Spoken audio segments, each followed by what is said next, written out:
Álvaro Rey llevaba 12 años sin pisar la casa de su abuelo. Volvió el día de la lectura del testamento con una chaqueta gastada y aparcó su coche de segunda mano a 2 calles de distancia, porque no quería que nadie viera el otro coche, el de verdad, esperando en un garaje a las afueras de la ciudad. Toda la familia daba por hecho que Álvaro seguía siendo el mismo de siempre, el nieto que nunca supo hacer nada con su vida. Nadie en aquella sala sabía que, 2 años antes, la revista económica más leída del país había puesto en portada a un empresario llamado Álvaro Rey. Nadie hizo la conexión. Porque en 15 años, nadie de esa familia se había molestado en preguntarle a qué se dedicaba.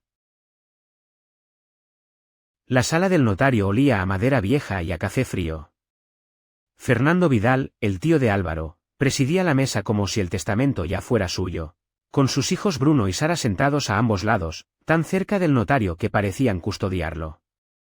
Marisa, la madre de Álvaro, ocupaba una silla al fondo, la misma que había ocupado en todas las reuniones familiares de los últimos 20 años, la más alejada de la mesa.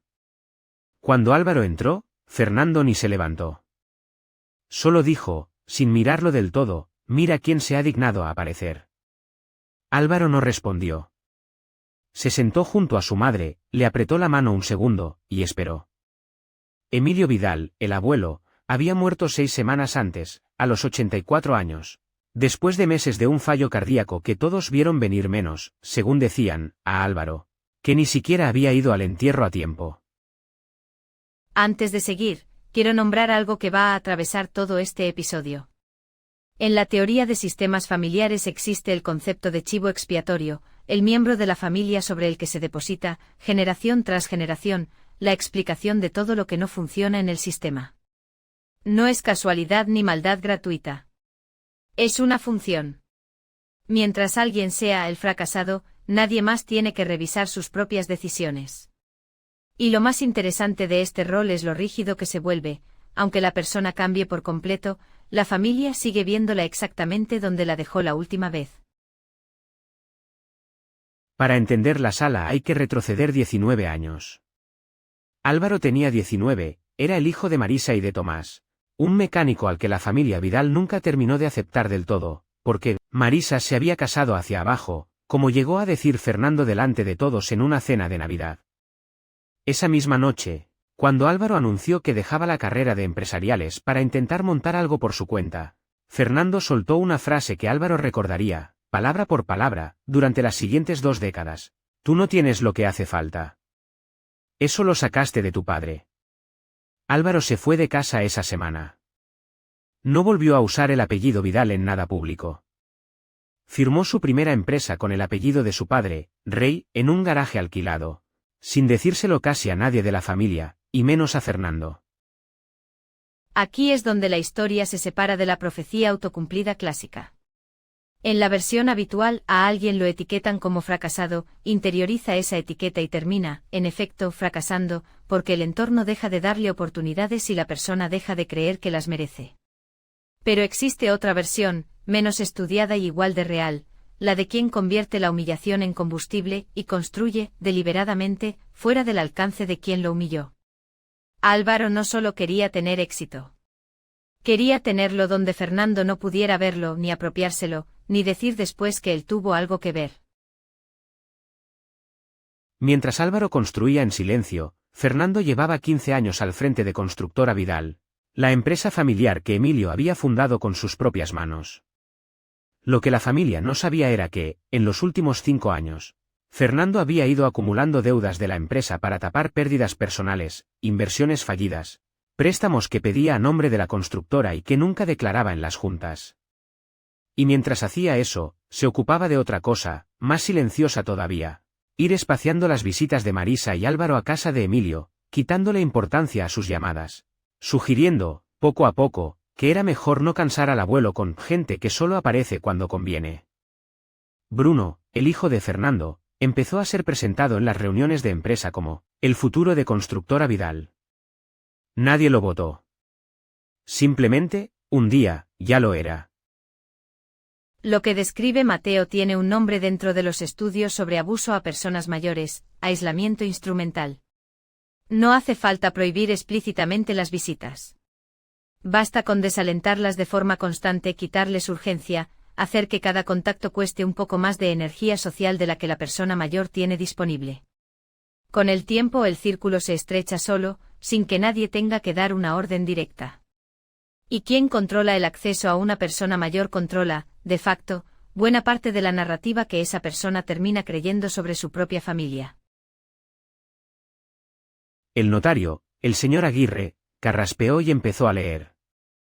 Habló de un testamento nuevo, firmado 8 meses antes de la muerte de Emilio, que revocaba el anterior. Fernando se inclinó hacia adelante, seguro. Entonces el notario leyó el nombre, la totalidad de Constructora Vidal.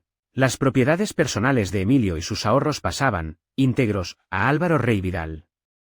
Fernando quedaba explícitamente excluido, por motivos que constan en documento adjunto. Durante unos segundos nadie dijo nada. Después todos hablaron a la vez. Fernando se puso de pie gritando que aquello era una manipulación, que Álvaro había estado viendo a su abuelo a escondidas en sus últimas semanas, sin avisar a nadie de la familia. Y que un hombre enfermo de 84 años no firma algo así sin que alguien lo empuje. Hay algo que merece la pena señalar aquí, sin tomar partido todavía sobre quién manipuló a quién. Fíjate en la asimetría, la persona que llevaba 15 años controlando el acceso al abuelo, espaciando sus visitas y decidiendo quién podía verlo, es la misma que ahora acusa de manipulación a quien apenas pudo verlo unas pocas veces al final. Las familias con dinámicas de control suelen invertir así la acusación. Quien ejerció el control durante años se presenta como la víctima en el momento en que ese control deja de darle el resultado que esperaba. Al final de la reunión, el notario le entregó a Álvaro un sobre lacrado con su nombre escrito a mano. Álvaro lo abrió esa noche, solo, en la cocina del piso que compartía con su madre desde que ella se había mudado con él, 2 años antes. La carta era de Emilio. En ella, su abuelo le contaba que 2 años atrás había visto su nombre en la portada de una revista económica, en la sala de espera de un cardiólogo, y que había tardado 3 días en atreverse a comprobar si era el mismo Álvaro. Contrató a alguien para confirmarlo. A partir de ahí, dijo, empezó a seguir su carrera en silencio, sin decir nada a nadie, avergonzado de no haber dicho nada aquella noche de Navidad, 19 años atrás, cuando Fernando lo humilló delante de toda la familia y él, Emilio, no dijo una sola palabra en su defensa. La carta también incluía algo más, una carpeta con movimientos bancarios, facturas duplicadas y correos que su viejo contable de confianza le había hecho llegar meses antes de morir, con pruebas de cómo Fernando llevaba años vaciando la empresa por dentro.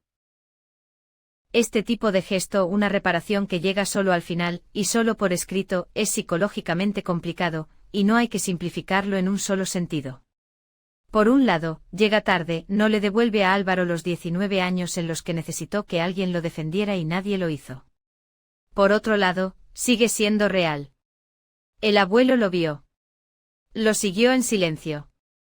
Sintió vergüenza, no indiferencia.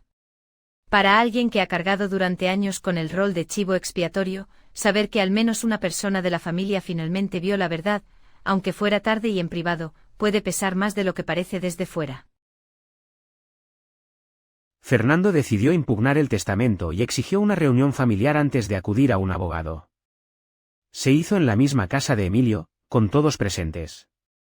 Fernando repitió su acusación de manipulación, cada vez más alto, hasta que Álvaro, sin levantar la voz, puso sobre la mesa la carpeta que le había dejado su abuelo, los movimientos, las facturas duplicadas, los préstamos nunca declarados.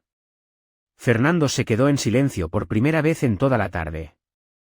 Fue Sara, la hija de Fernando, quien rompió después ese silencio, pero no hablando de las facturas. Había estado mirando el móvil, buscando el nombre de la revista que Álvaro había mencionado sin darse cuenta al defenderse, y encontró el artículo.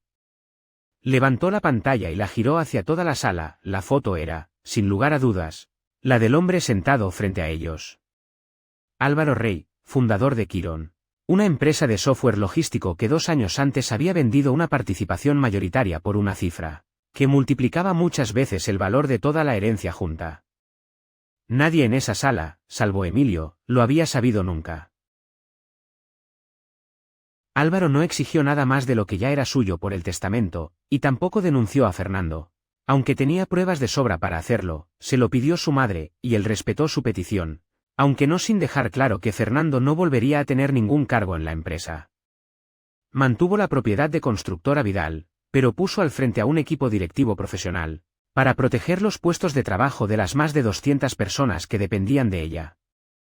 A Bruno y a Sara, que no habían tenido parte en el desvío de fondos, les ofreció mantener su lugar en la empresa, algo que Bruno aceptó y Sara, todavía incómoda con todo lo ocurrido, rechazó por ahora. Con su madre, la relación no cambió, ya era buena. Con el resto de la familia, Álvaro no cerró la puerta del todo, pero tampoco la abrió de par en par.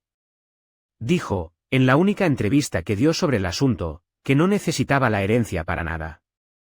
Que la aceptó por su abuelo. Y por él mismo, 19 años después. Elena, lo primero que pensé al leer este caso es, si Álvaro ya era más rico que toda la herencia junta, ¿qué sentido tiene toda la pelea por el testamento? ¿No debería haberle dado igual? Esa es la pregunta que hace quien todavía no ha entendido de qué iba esto en realidad. El dinero aquí casi nunca fue el punto. El punto era el reconocimiento, que alguien dentro de esa familia, dijera con todas las letras que Álvaro no era lo que llevaban 19 años repitiendo que era. El testamento fue literalmente la primera vez que un Vidal puso por escrito que se había equivocado con él. Pero Fernando, en el fondo, ¿no actuó también empujado por algo entendible? Llevaba 15 años al frente de la empresa, sintiéndose el heredero natural. Entendible como origen, no como conducta.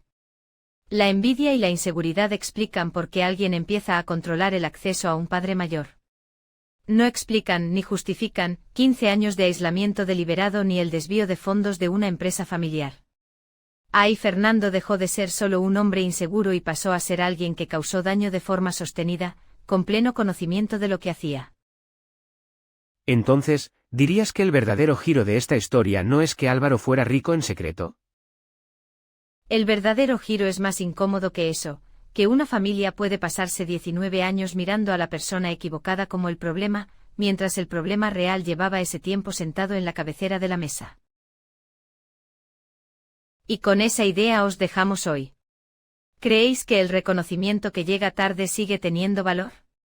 ¿O hay heridas familiares que ninguna herencia, por grande que sea, alcanza a reparar?